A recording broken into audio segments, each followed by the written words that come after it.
Bloc 9, l'énergie. Rien ne se perd, rien ne se crée, tout se transforme. Si c'est vrai pour la masse dans les réactions chimiques, comme on l'a déjà vu, donc la masse des réactifs va toujours se transformer en produit pour la même masse, c'est également vrai pour l'énergie. Que ce soit dans une réaction chimique à travers un appareil électrique, lorsqu'un objet chute à cause de la force gravitationnelle, l'énergie ne disparaît jamais, elle change seulement de forme. Par contre, il se peut lors d'une transfert. Par contre, il se peut que lors d'un transfert d'énergie, on ne réussisse pas à transformer totalement l'énergie sous la forme désirée. Il y a souvent des pertes, soit de l'énergie dissipée dans l'environnement. Mais on ne parle pas d'énergie perdue dans l'absolu, c'est juste qu'on ne peut pas l'utiliser. Par exemple, lorsqu'on fait bouillir de l'eau, l'électricité consommée se transforme en chaleur. L'objectif, c'est que cette chaleur soit transférée à l'eau, parce qu'on veut faire bouillir l'eau.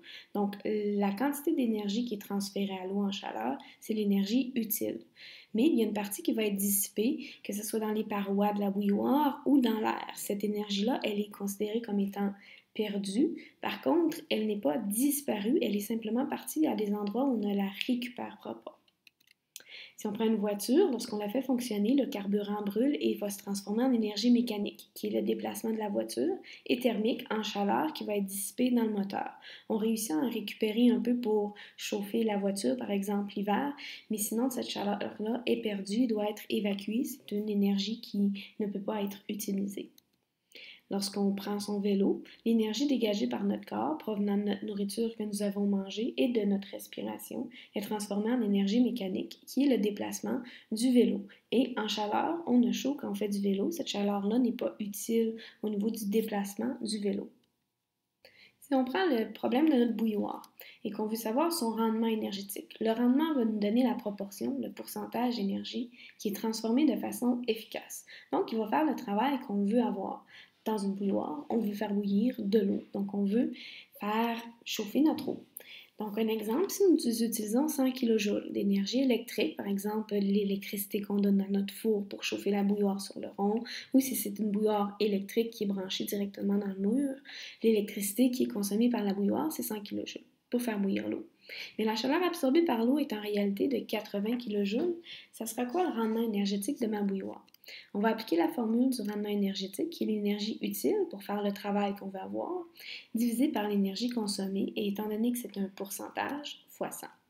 Dans le cas qu'on a ici, pour notre bouilloire, on utilise 80 kJ d'énergie pour de l'énergie utile, donc l'énergie qui va réellement faire bouillir notre eau. Par contre, on a consommé 100 kJ pour faire bouillir cette eau-là, donc c'est l'énergie consommée. On multiplie par 100, ça nous fait un rendement énergétique pour la bouilloire de 80%, qui est un très bon rendement énergétique.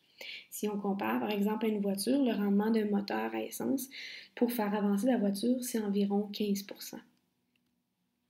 Si on veut justement améliorer le rendement énergétique, il y a plusieurs façons. Donc, on utilise plusieurs appareils électriques qui transforment l'énergie électrique en d'autres formes d'énergie.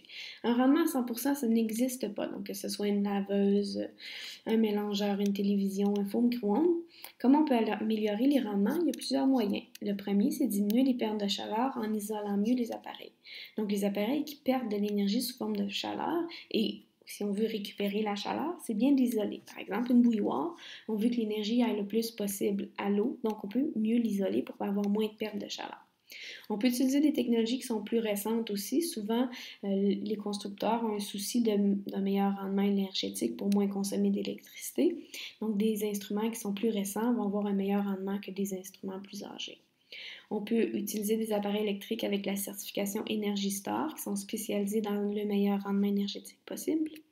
Et aussi, au niveau des ampoules, au lieu d'utiliser des ampoules à incandescence qui perdent beaucoup d'énergie en chaleur, les ampoules DEL ou fluo-compacts sont des bons choix qui ont un meilleur rendement énergétique. Il faut aussi différencier la chaleur de la température.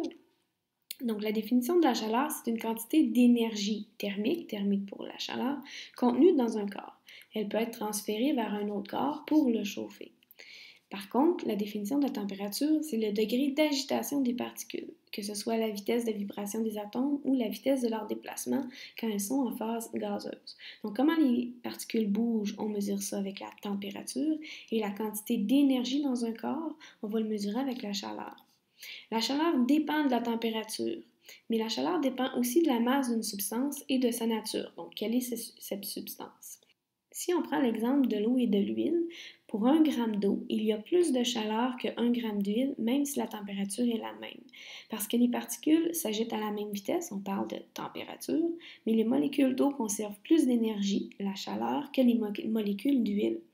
Donc, lorsque j'ai la même masse de deux substances différentes qui sont à la même température, je vais avoir des chaleurs qui sont différentes. Elles n'auront pas la même quantité d'énergie, mais des températures qui, elles, pourraient être la même.